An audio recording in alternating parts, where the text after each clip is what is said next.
Hello students, welcome back to organised knowledge channel. और आज की जो वीडियो है बच्चों, उसमें हम करेंगे worksheet number 1 for class 10th विषय विज्ञान है। ये वर्कशीट आपके लिए 5 जुलाई 2021 के लिए शेड्यूल की गई है। अब जो ये वर्कशीट आई है बच्चों, ये सब्जेक्ट स्पेसिफिक वर्कशीट आपकी पर्टिकुलर जैसे आपका सिलेबस है उसके अकॉर्डिंग नहीं है। ये जनरल वर्कशीट है, यानी जो आपके बेसिक कॉन्सेप्ट हैं उनको एक तरह से स्ट्रेंथन करने के लिए, उनको अच्छे से ताकि आप उनको समझ सको, उसके लिए ये वर्कशीट अभी शेड्यूल की गई हैं। ठीक है, आपकी सब्जेक्ट की जो वर्कशीट है वो बाद में शेड्यूल की जाएंगी। उससे पहले जो बेसिक नॉलेज आपको होनी चाहिए, साइंस की है, मैथ्स की है, जो बेसिक नॉलेज आपके लिए इम्पोर्टेंट है कॉन्सेप्ट्स को क्लियर करने के लिए, कॉन्सेप्ट्स को समझने के लिए, ठीक है, उसके लिए ये वर्कशीट आपकी शेड्यूल की गई है। वर्कशीट शुरू करने से पहले बेटा प्लीज़ चैनल को सब्सक्राइब कर लीजिए, बेल आइकन को भी प्रेस कर लो ताकि आप बच्चों को हर वीडियो की नोटिफिकेशन वो समय से मिलती रहे। वर्कशीट शुरू करते हैं। और ये जो वर्कशीट है काफ़ी इंपॉर्टेंट है।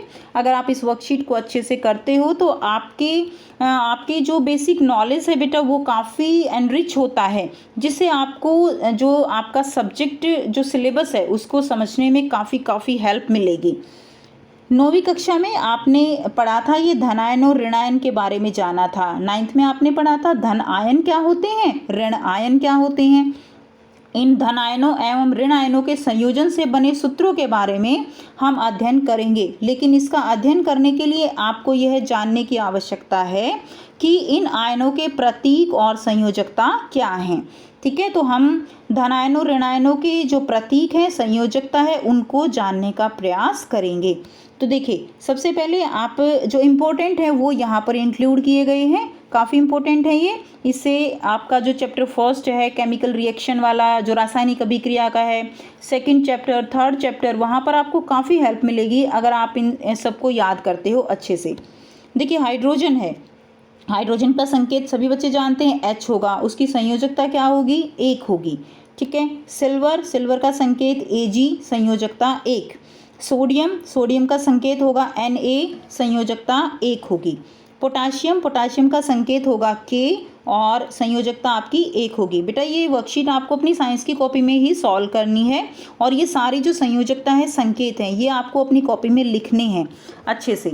ठीक है, और इनको साथ साथ याद भी करना है।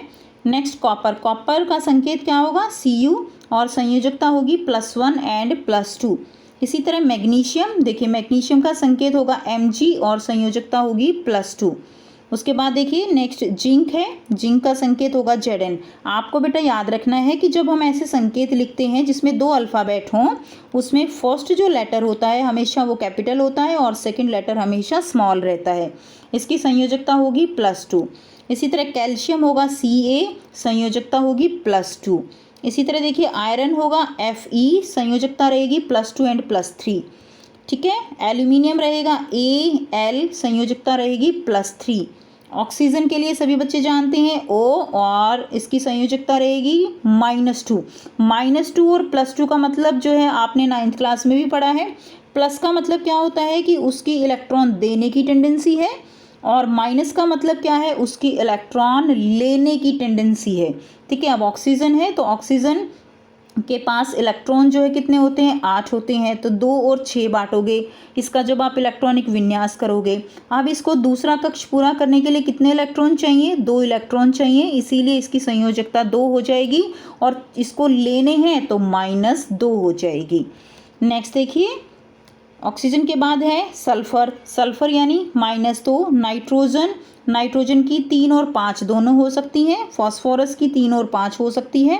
अमोनियम की +1, हम कैसे लिखते हैं अमोनियम को, NH4+ लिखते हैं, तो इसकी संयोजकता +1 हो जाएगी। नेक्स्ट देखिए, नेक्स्ट रेडिकल्स के नाम लिखेंगे। तो रेडिकल्स में देखिए हाइड्रोक्सिल को हम कैसे दिखाते हैं, OH, जिसकी संयोजकता -1। इनको हम क्या बोलते हैं, बहुपरमाणुक आयन। तो देखिए ये जो है OH ऐसे लिखा जाता है, ये OH negative. Chloride ion Cl-, ऐसे। Bromide Br-। ठीक है, Br नेगेटिव। तो ये कैसे हैं, ये सारे ऋण आयन हैं। कैसे आयन होंगे, ऋण आयन होंगे। ठीक है, उसके बाद देखिए ये हमने ऊपर मैक्सिमम कौन से किए हैं, ये सारे धनायन थे। और यहाँ से उसके बाद देखिए आयोडीन, आयोडीन हो जाएगा -1, नाइट्रेट है, नाइट्रेट है NO3, इसके ऊपर क्या होगा -1 होगा। उसके बाद देखिए नाइट्राइट NO2, ठीक है, एसीटेट CH3COO, संयोजकता रहेगी -1।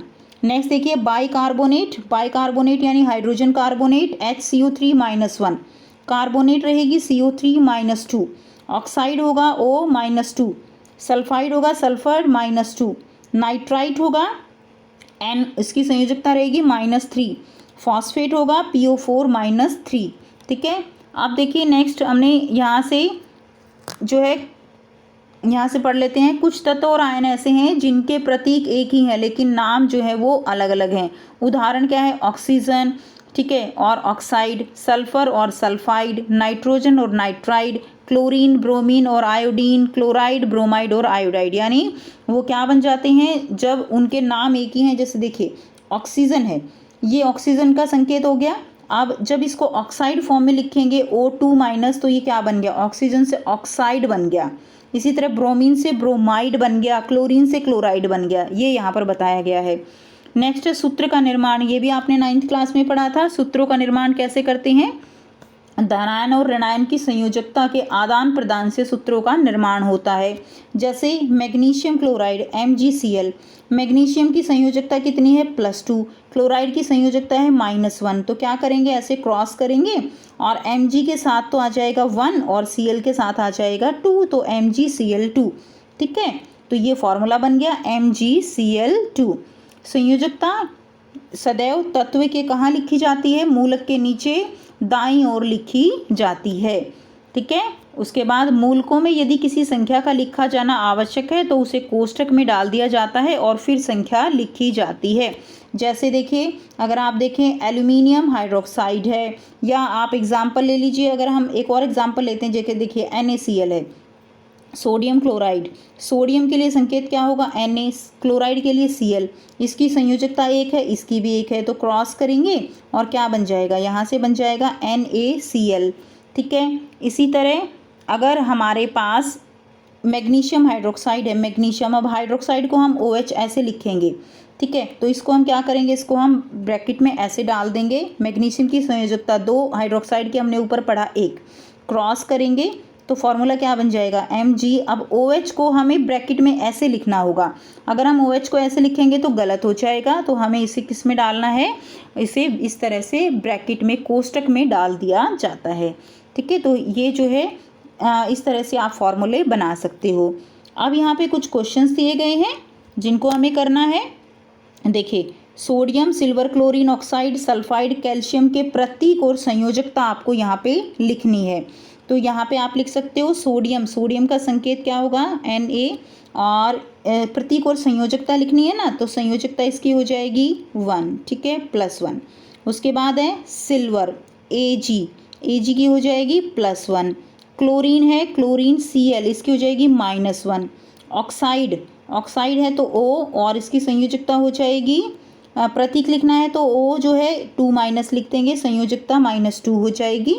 उसके बाद है सल्फाइड, यहाँ पे लिख रही हूँ मैं सल्फाइड S2-, तो संयोजकता हो जाएगी, ठीक है, -2।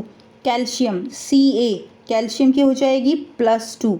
ये जो है यहाँ से आप इस तरह से लिख लेंगे, काफ़ी इजी है। नेक्स्ट देखिए सेकंड दिया गया है,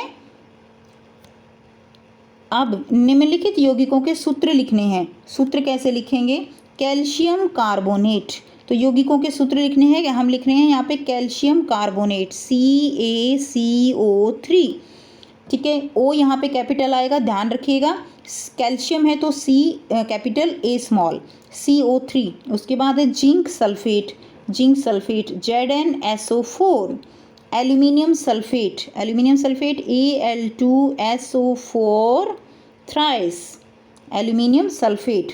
उसके बाद है सिल्वर क्लोराइड, सिल्वर क्लोराइड है ना AgCl।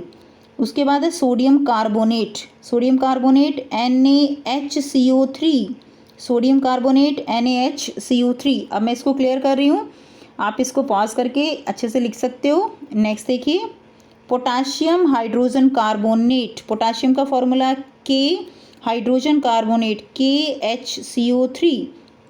Iron sulphate Fe2SO4, copper sulphate CuSO4, ये जो है क्या हो जाएंगे, ये हो जाएंगे सारे फॉर्मूले। तो ये हो गई आपकी आज की वर्कशीट, काफ़ी इंपॉर्टेंट वर्कशीट है। सारी जो भी आपको ये टेबल्स दी गई हैं ये आपको अच्छे से लर्न होनी चाहिए। आप इनको कॉपी में करेंगे और सारी जो संकेत हैं वो सारे अच्छे से लर्न करेंगे। सो अगर वीडियो अच्छी लगी तो लाइक कीजिए, शेयर कीजिए और चैनल को सब्सक्राइब कीजिए। Thanks for watching. मिलते हैं नेक्स्ट वीडियो में। Take care, bye bye.